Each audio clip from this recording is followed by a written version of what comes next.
Balake. Where is Balake at? My name's Blake. Do you want to go to war, Balake? I'm for real. Aaron. Aaron is back in the home studio, but still doing my best to report on the Danny Masterson trial live in LA. So to clarify, court is closed today. Today's Friday, right? Yes, today is Friday. Court is closed today. Court is closed Monday. I will be returning to LA on Monday to be in court on Tuesday, but I skipped court on Thursday to travel home. It wasn't a certainty that Jane Doe 2 would be testifying on Thursday, and yet she did.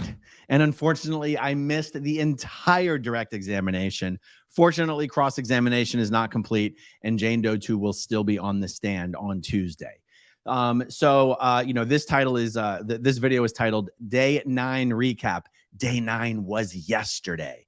And guys, instead of recapping the entire testimony, which the notes of which have been published on the Underground Bunker blog, I want to focus on one particular section of Jane Doe 2's testimony that has to do with the LAPD. This speaks to LAPD corruption. It speaks to the cozy relationship between the LAPD and Scientology in Los Angeles. And what she's testifying here is exactly the reason Scientology does what it calls safe pointing with civil authorities, local business leaders, certain politicians in certain municipalities. They undertake these actions to create the very effect that Jane Doe 2 testified about. So I want to share this with you. So we're jumping in. I'm not going to use the little highlighting thing because every time I highlighted it, it gives me this little weird prompt that's extremely annoying. So I have it zoomed in enough that it should be very easy to follow along here. So this testimony is picking up. Jane Doe 2 had just finished talking about some conversations that she had with Jane Doe 3. And then the deputy DA says, "Did you then speak to police after that?" She says, "I did." Okay, when? The first interview was in January 2017. Whether or not I spoke on the phone with Detective Reyes to set up that interview is not something I can recall. But that first interview was with Detective Reyes. 3 of us, she brought her partner to my apartment. How long was that interview? It felt like 2.5 hours, but I couldn't tell you exactly. Were you aware that was recorded? I am now. I think that's interesting that the Jane Doe was not aware the interview was being recorded. That to me is a little problematic. Okay, when you did that interview, had you talked to someone named Jane Doe 1? Okay, do you know the first time you spoke to her on the phone?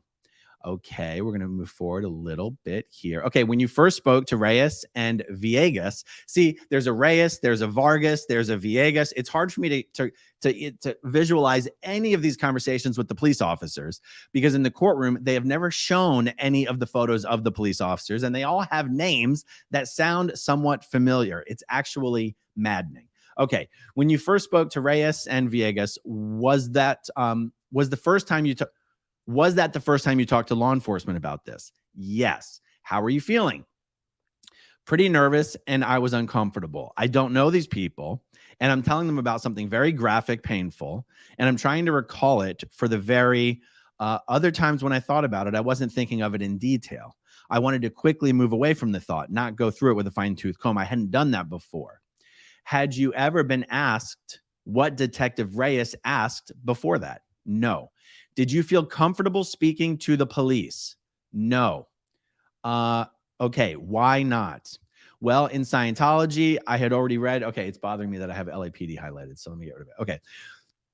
Well, in Scientology, I had already read policy that they call it safe pointing with different law enforcement agencies, even the government, high up, IRS, police departments.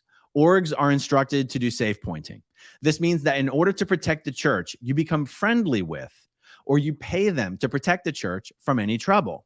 And Scientology has a long, well-documented history of being very close friends with the LAPD. And because of that, objection, overruled.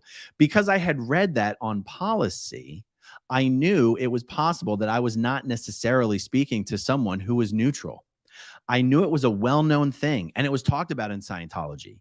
Yeah, we, and then the notes are a little unclear. Yeah, we something with the LAPD. Objection, overruled. This is a method to secure and protect themselves, that they have an alliance that won't rat them out, basically. But I didn't have any bias of my own against the LAPD. It was just from knowing that, I didn't know what to think because of that. In 2017, when you were speaking with Reyes and Villegas, did they ask you about people you told closer in time? Okay. And then it gets into an area of testimony that goes beyond the scope of the point that I wanted to make here. This strategy of Scientology safe pointing is done specifically to protect Scientology against situations precisely like the one with Danny Masterson.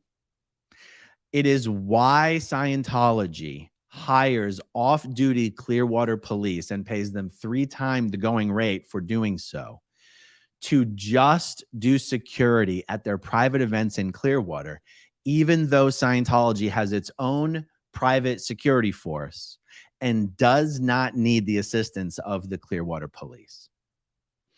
It is why, and understanding this is why the Clearwater police chief, Dan Slaughter, who's about to retire, Lord knows who's going to replace him, should proactively take steps to remove the Church of Scientology from the list of organizations authorized to hire off-duty Clearwater police, because it creates corruption just like what we're seeing here. Now you might go, Aaron, that this testimony wasn't about evidence of corruption. It was about Jane Doe 2's feelings that perhaps those officers might not have her best interests in mind. There was no particular evidence about that.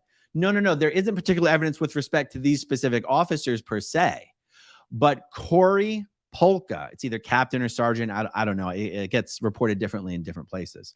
Corey Polka, who was the head of the LAPD's Hollywood division, was literally taking money from Scientology and is under investigation for corruption and has been fired. And corruption, not just with Scientology, but for other powerful organizations. He was basically operating as a spy for rich, well-connected people. And when allegations would be filed with the LAPD regarding such powerful organizations or people, Corey Polka was essentially sharing all this protected information with the interested parties. Corey Polka is the one who would personally show up to Scientology's Celebrity Center and accept a big fat check from them on stage, $20,000, $25,000 at a time, money going directly from Scientology directly to LAPD's Hollywood division. So this isn't just a matter of Jane Doe 2 being paranoid and thinking, oh gosh, everyone's against me, or Scientology's tentacles are everywhere. This is the reality. This is the reality. And some of the things that really struck me about Jane Doe 2's testimony, because I've heard some of these details before, was the extremely overly friendly, overly inappropriate behavior from some of the detectives. And I only say some of them because to me, their names all sound alike and I don't want to incorrectly say the wrong one. Behaving very inappropriately in a way that actually raised the suspicion of the Jane Does that perhaps there was something nefarious going on here. You have a weird thing like creating an appearance of inappropriate closeness, like the detective texting the Jane Does like smiley face emojis or laughy emojis, or even asking them things like, oh, what were those pistachios you had at your house? I want to get some for myself. It's like, whoa. You showed up to a victim's home in a professional capacity to interview them about a rape. And your follow-up texts are joking and laughy and where can I get some of those delicious pistachios, creating this sort of trying to create this inappropriate closeness to only then follow up much later and act like you're advising them as a friend, not an officer. Hey, you don't really have to do this. If this is too much for you, you can just drop all of this and you have nothing to be ashamed of. And you have to look out for your best interests and your family's best interests and your kids and your husbands. These communications occurred with more than one of the Jane Does. And even though I wasn't present in court on Thursday, I was very happy reading through the transcript to see that some of this did get on the record. And I have to say, as I was reading Jane Doe 2's testimony on Thursday, I was struck by how incredibly fluid and clear and concise and vivid her testimony was. And I remember thinking, my God, I don't remember it being this way in the last trial. So I went back to the notes from the last trial, which was, God, now it's like 4, 5, 6 months ago now. And I read through the testimony that she gave last time. And what I found amazing was that the information she gave in response to questions last time was exactly the same as this time. And yet the presentation of the entire thing was considerably improved. And this has to do with how the DA I can't remember if it was Mueller or Ariel Anson who was doing the direct examination on Jane Doe 2 this time, Thursday. But whoever's doing it, the questioning, the sequence of the questioning, the type of questioning is so much more improved that even though the information being presented this time is the same as last time, it's being presented in a sequence and a way and in a style that is so much more vivid. I swear to God, in my opinion, part of the problem with, and this is, in retrospect, hindsight being what it is, and having the luxury of armchair quarterbacking this thing, I think one of the problems the jury had in the last trial was that it was hard to keep track of everything. It was hard to have like a very clear understanding of the chronology of all of this and what actually happened when and where and to who and which officer spoke to who when. And, a part of the defense strategy does actually seem to be to engage in a line of questioning, sort of jumping back and forth between different locations and different dates and different officers without actually making it crystal clear that the jump is taking place, and that this strategy works to the degree that it creates a lot of confusion. I think this is one of the things the DA has been able to adjust for. They've had an opportunity to see just how Philip Cohen tries to obfuscate and confuse and create doubt.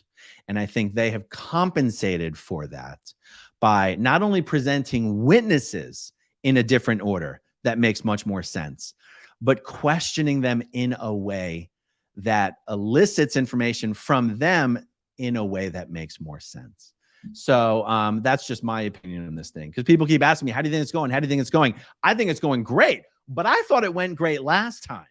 And so that's why I think it's important to offer some details about, but what is it? Sure, it was going great last time, didn't get the result we wanted. It's going great this time, but what's different? What is different this time that indicates we may actually have a really good opportunity of getting a better result?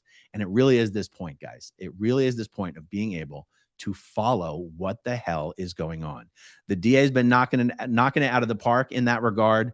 The Jane Does have been doing an incredible job maintaining composure under pressure, not letting Philip Cohen and Sean Hawley, to a lesser extent, because Philip Cohen's a lot rougher with the Jane Does than Sean Hawley is with any of the people she's been crossing. So that's pretty much it, guys. I know that Mark and Claire are going to be doing a video in about 40 minutes. So I wanted to make sure to get this done before they went live. Let me see here. Chi-Town Native says, how can the LAPD get away with their fraudulent ways? Well, I mean, look, corruption in police departments across the United States. And I don't never want to paint everybody with one brush, but I think it's almost like, on Earth, life will find a way. Biological life has sprouted up anywhere it can, just about as fast as it can. It does seem like corruption in the ranks of the police is somewhat similar. It will always find a way. And that doesn't mean all police are corrupt. It doesn't mean all departments have corruption. But, I think police really do need to take proactive steps to ferret out, hunt out, and snuff out corruption. And I just don't know what I mean. I don't know what to say about the LAPD. I mean, the LAPD, am I wrong, guys? Does the LAPD not have a reputation of just being corrupt? I mean, am I just taking that from the TVs and the movies? I mean, honestly, I don't know. I don't claim to be an expert in this, but isn't it just known that the LAPD's always had corruption? I mean, isn't it kind of like organized crime in Boston? Am I wrong? I feel like I'm not wrong. But what do I know, guys? Okay, let's see. Slater JL, one of those. Are they going to cover Scientology's intimidation and harassment of the Jane Does? Well, Slater, they actually have. Every one of the Jane Does that has gotten on the stand has been asked whether they feel that they're being stalked and harassed and intimidated, and then there's a objection, Your Honor, and then the judge goes, overruled. We will allow the testimony to speak to the what's the language that she uses? Will allow the testimony as it basically applies to the state of mind of the Jane Doe, and it's not the testimony is being admitted as to the state of mind of the Jane Doe, not for the truth of the matter, and that note is given to the jury. Like, in other words, the Jane Does may or may not be right about whether they're actually being stalked, intimidated, or harassed in the viewpoint of the court, but the testimony is being allowed because it matters that it's how the Jane Does feel. It speaks to their state of mind.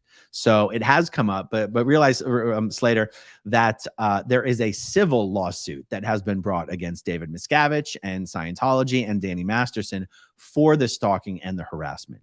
And that civil suit has been put on hold while this criminal trial is concluded.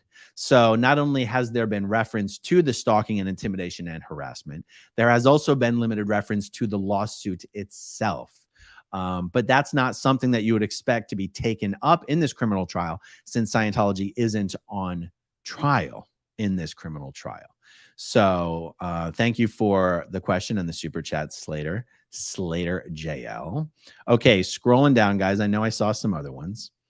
Lisa Robinson says, while listening to all my SPTV people, my coworkers in my small town in northeastern Pennsylvania is getting an education on the Keebler Elf and Scientology. Well, that is awesome. Clearwater Chad is jumping in with a super sticker. Thank you, Clearwater Chad. Guys, you might want to check out Clearwater Chad's YouTube channel, where he does some satirical videos making fun of Tampa Brad. Okay, so Pat Shore, do you get to enjoy some nice home-cooked meals this weekend? And major hugs from the kids. I hope so. Yes, and we're having lots of junk food and fast food and pizza. And now I got to find out, because, you know, guys, before I went to LA, I had never even heard of a French dip sandwich. Now I got to look up French dip sandwiches in Clearwater, you know, St. Petersburg, Tampa, because while I'm back, I'm determined to post some photos of some local French dipped cuisine. Yes. Oh my God, you guys, I got home yesterday. I had no idea how tired I was. I laid down in bed, fully clothed. Okay. Just laid down to relax. Put on a YouTube video. I like listening to YouTube videos, even if I'm not going to watch them. Like I laid down, I like put my phone on my chest just so I could like easily hear it. Or maybe I put it by my head. And on my back, I don't sleep on my back. Okay. I have to sleep on my side to be comfortable. I laid down and I woke up like 10 hours later, still on my back. That's how tired I was. I didn't even realize I was that tired. Beachcomber says, nothing wrong with a pickle sandwich. Well, I'm going to have to take your word for it. I've never had a pickle sandwich. But thank you, Beachcomber. Bat Goat, how did the French dip hunt go? Well, Bat Goat, have you not? If you haven't been tuning in, I found I went to the French dip hunt over at Philippe's or Philippe's or whatever the hell you want to call it. I succeeded in the French dip hunt at Kohl's. The Kohl's sandwich was much better, I'm not going to lie. And I got a hunt for one locally now. So thank you for the question, and thank you for the super chat. All right, let's see here. Donna Plump, Aaron, you've been amazing. I see you're tempted to visit Dublin. Come to Glasgow too. We're just 45 minutes away. You're honorary Scottish by namesake. Donna, I have been to Glasgow. During the Fringe Festival. We went to Edinburgh and Glasgow. We do have friends in the area. We've been meaning to go back. And and I regret not taking the opportunity to jump over to Dublin at that time. So, but yes, next time I make it to either Glasgow or Dublin, whenever I go to one, I will definitely go to the other. Thank you for the super chat, Donna. All right, scrolling down a little more here. Lisa Marchbanks, Dragonfish Handmade Goods. Question: do we know if any jurors have been fair gamed? Are they being protected? This is an excellent question. There's been no evidence of any jurors being fair gamed. And before this second trial started, the prosecution actually asked if the jury could be sequestered. If not sequestered, at least some extra safeguards put in place. And for whatever reason, the request was denied. Now, as has been widely reported and misreported, at one point last week, a reverend who had shown up in court announcing he was there to make sure Scientology's religious freedoms were not infringed upon during the trial, and who, upon questioning by the judge, said he was not actually affiliated with Scientology in any way. The good reverend and I were having a conversation out in the hallway, and I actually believed everything that he was saying to me. He's very good at answering questions. He's very good at not appearing evasive or dishonest. And as we're having a conversation, this woman walked up right next to us who had been in court for the first time that day. And she had a press badge, and she was sitting next to me in the press section that morning for that morning session. Nobody had known who she was. But remember, I didn't know who she was either. And I was taking the reverend's word for it that he was, there as an honest actor. So we're there in the hallway, and the reporter walks up, and I go, "Oh, okay. So you're like a religious reporter, and he's the guy that you write. He's like the feature of your stories." And she goes, "I am a blogger with Stand League." Now, Stand League is the front group that Scientology created to attack Leah Remini and everyone that was in her show. So in a moment of credulity, is it credulity or incredulity? Surprise, shock, disbelief. I went, "Oh, so you're here with the propaganda writer of an effing cult, and you're here with her. And you just told the judge you had nothing to do with Scientology, but you're here with a representative from the effing cult." Now, you guys can understand I'm a loud talker. That's about as loud as I was talking. The hallway in the 9th floor is a small hallway. Everyone's quiet. I'm telling the story this way. I was not yelling at the reverend. I was speaking in a surprised manner, and I was the loudest person in the hallway, just by nature of it being a very quiet hallway. And I said the F word. So the bailiff came up to me and said, hey. The bailiff actually had been on vacation. I'd never met him before. This was his first day back from vacation. Hey. You need to show respect for the court. I was like, I'm sorry. I didn't mean to get worked up. And that was the incident. The surprised portion of this conversation lasted for about 5 seconds. Okay. But it turns out some of the jurors, this is a very long answer to a very simple question. Some of the jurors overheard that conversation. Okay. And then the defense found out about the conversation. So then after lunch, Philip Cohen was like, "Oh, Your Honor, I moved for a mistrial. There was an altercation out in the hallway, a fracas, a brouhaha." And some of the jurors overheard it, and it had to do with Scientology. And now the jurors probably think Scientology was caught trying to intimidate more witnesses and all this kind of stuff. And so then anyway, so the judge asked the jurors, okay, who heard a conversation in the hallway? 5 of the 20 had heard something. So then she asked them individually, okay, what did you hear? Do you know who said it? By the way, she already knew who said it. It was known that I was the one who said it. She wanted to know if the jurors knew who said it. So what did you hear? Do you know who said it? What did you think it was regarding? Does this have any impact on your ability to be fair? All of them said, no, it's all good. And so then she's like, okay, we're moving on. This is not a big deal. But one thing the judge did do after this is she said, look, the jurors, instead of eating lunch downstairs on the first floor with everyone else in the courtroom, which by the way, I never eat in the cafeteria. I go back to the hotel. Instead of the jurors all eating in the cafeteria with everyone else in the courtroom, we're actually going to order lunch in for them. We're going to provide them lunch, and we're going to have them eat lunch in a private area. And at the end of the day, instead of the jurors leaving the building with everyone else in the building, we're actually going to take them down a private exit so that no one has an opportunity. The jurors don't have an opportunity to basically be messed with, right? Okay, so I still have more to this long-winded answer, guys. Sorry. So ironically, Me raising my voice at this reverend who it turns out has been working for Scientology for over 20 years. Ironically, that altercation, if you will, that has been reported by some as having threatened the very case itself, inadvertently resulted in the jury getting protections that the prosecution had been asking for them to have all along.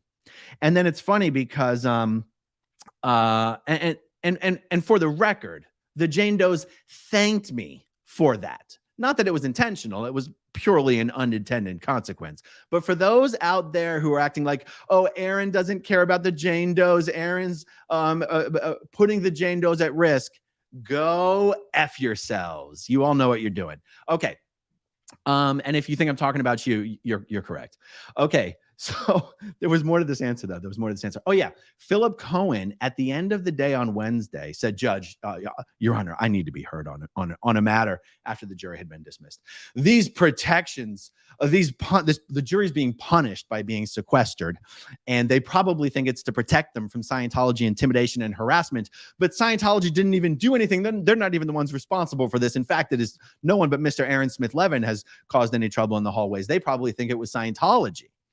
And the judge goes, Mr. Cohen, I don't know why you think the jurors would think Scientology is the reason they're being, first of all, they're not being sequestered. It's not a punishment. They're getting free lunch in a private area, and they're getting a quick escort out of the building. She actually said to Philip Cohen, you should be happy that the jurors have this extra level of protection in place, because that means the jurors are protected from any interference from either pro-Scientologists or anti-Scientologists, of which there are plenty of both in the courtroom right now, Mr. Cohen. So I don't know why you would be raising this as a problem when it's actually not a problem at all. And he goes, Your Honor, I would just like the juries to receive a stipulation that Scientology nor Danny Masterson are not the reason why they're being sequestered. And she goes, I'll put together some statement that says something that we can agree upon. But anyway, so that is a very long answer to how there's no evidence they've been fair gamed, and they are being protected now. Did a light just go out? Something just flickered. No, they are being protected now. Now, I guarantee you for the first week and a half of the trial that they weren't being protected. Scientology followed them back to their cars, followed them home, ran background checks, knows who they are, knows who their family members are, knows where they work, knows everything. Just because Scientology has that information, though, doesn't mean the jurors are being fair gamed. Scientology probably wants to have the ability to take action if and when they decide such action is warranted and necessary, but that doesn't mean they're actually doing something, or even will do something. You know, I'm not trying to make accusations, just make up things. There's nothing, there's no reason to believe anything has happened so far. And there's not necessarily a reason to believe something will happen. But there's no question Scientology has prepared for such a scenario if and when something drastic needs to occur. At least they decide that something drastic needs to occur. Thank you for that. Julie A. LAPD goes through periods of intense corruption, on again, off again. It seems on again at the moment. Thanks for all you do, Aaron. Well, thank you, Julie. That makes sense. It does make sense that the pendulum would kind of swing back and forth. Das Schulze. Thanks, Aaron, and all you're doing. Goldie just clarified who she was. Yeah, second live chat. Yes, well, Goldie is the world's #1 moderator. It is actually an official title. She was officially awarded world's #1 moderator. And she apparently never sleeps. And she does a great job. So that is who Goldie is. Das Schulze. Thank you. How do we say this one? Rachel. Well, Rachel's easy, but is it Rachel Bow? Or is it Rachel B03? I think it's Rachel B03. In Tampa, go to Portillo's, or is it Portillos for an Italian beef? Well, okay, if it's an Italian beef, it's probably not Portillos. We're going with Portillo's, guys. Better than a French dip any day. Well, okay, what if I were to bring some beef dip with me into the restaurant? Would they kick me out, or would they put up with me? will have to check it out. I generally don't go over to Tampa to eat because it's a hike. It's a good 25-minute drive. And in Clearwater minutes, that's a lot of minutes. But if I do, I will keep that one in mind. Thank you, Rachel. Let's see. Reese in the rain. A question from Philly. French dip or one with whiz? I got to tell you, right now, it's been a while since I've had one with whiz. And there is a place in Clearwater where you can get fully authentic Philly cheesesteaks. It's called Delco's. Actually, it's in Dunedin. It's called Delco's. 100% authentic. Got the Hearst potato chips and everything. As of right now, don't kill me, Reese. As of right now, I'm going French dip for the win. It's been a while. I admit, I probably have a recency bias, but that's just the way that it is. So I'll let you know the next time I try one with whiz over at Delco's, if maybe I'll change my mind. Thank you, Reese, for the super chat. All right, Megan says, one of my friends mentioned Dr. Berg to me as a good reference for keto info. I said, oh, the Scientologist, and told him about requiring his employees to take courses. He immediately unfollowed him on YouTube. Yep, there you go. Dr. Berg, the Scientologist, is how he should be referred. It's kind of like I now just refer to Grant Cardone as Scientologist and fraudster Grant Cardone. That's how he will forever be known. So Dr. Berg can just be Scientologist keto expert Dr. Berg. And by the way, it's not like Dr. Berg's expertise in keto comes from personal research. He just regurgitates studies that he reads. I mean, maybe that's fine. I mean, maybe that's good enough. Like, it's not like we can expect everybody to be an independent researcher. But I'm just saying it's interesting that people see him as an expert when, well, anyway, people can judge for themselves. Thank you, Megan. Okay, Ken's channel. Want to know what Aaron sounds like super high? 2x a live for Chipmunk. Listen to a live stream on 2x speed for Chipmunk Aaron for 10 minutes. And when it catches up real time, you can swear Aaron is Spicoli. Double Aaron. I don't know what Spicoli means. I'm sorry. I grew up in a cult. I don't know these things. Double, no onions next week. Fries are freshly sliced. Okay. I think that is an In-N-Out reference. And I do have to go to In-N-Out. I did not go last time. So I will be there next week, and you can be sure I will be hitting up the nearest In-N-Out. Okay, I'm scrolling down. Yes, Sophie Ludlam. I try not to give Scientology's propaganda any actual exposure. So for that reason, I'm just not going to click on your super chat. But yes, Scientology has been pumping out the hateful propaganda against all the SPTV crew and Leah Remini. They've really been ratcheting it up. And I got to tell you, I love every second of it. It's why we do this, not specifically to get hate, but to show everyone it doesn't matter. We don't care. It has no effect. Nobody believes Scientology anyway. Nobody listens to them. You look at their videos, they get like 16 views. You look at their tweets, they get like 12 views. And those are Scientologists that are, it's like they'll assign 12 Scientologists to all use their sock accounts to make these hateful tweets. And they're like the only ones who see each other's tweets. So, as much as I will use this platform to criticize the hate, sometimes I'll even do response videos to the hate. I try not to actually give exposure to the channels or themselves, because otherwise I'm just doing their job for them. And, but anyway, I realized I kept up this other comment the entire time. Well, there you go, Ken. Thanks for your comment, keeping me company while I'm talking about another comment. I appreciate it. Okay, Joe Cooter. Looking forward to you pivoting to sandwich reviews once Scientology loses tax exempt status. Team French dip. There are some YouTube channels up there that specifically do reviews. There's this one channel I'm thinking of. I forget the guy's name, but he dresses funny, like in a suit, and he reviews just fast food sandwiches. And it's hilarious content. It is absolutely hilarious. So maybe like Dave Portnoy from Barstool has that shtick he does where he reviews pizza places all over the country, even though it's got nothing to do with his content. That would be fun if I started doing that with French dip sandwiches. Oh my goodness. This French dip thing is taking on a life of its own. It's incredible. Thank you, Joe Cooter. Diana Ornelis. Thank you, Diana. Okay, I think I'm just about caught up to the chat here. I'm going to scroll down and make sure I'm not missing anything. Nope. Looks like that's it. Awesome, guys. We did it. Thank you guys for tuning in. In 20 minutes, guys, Mark and Claire are going to do a live stream. I can only assume they're going to be talking about Claire's experience testifying on the stand. I don't know for sure. I didn't ask. And I don't want to, false advertising or anything. So I don't know, but I suggest that you tune in there.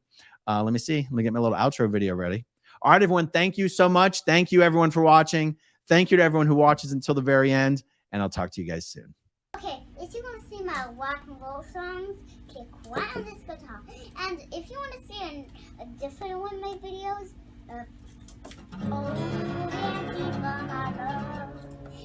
then you could click right inside here. If you have subscribed or not, subscribe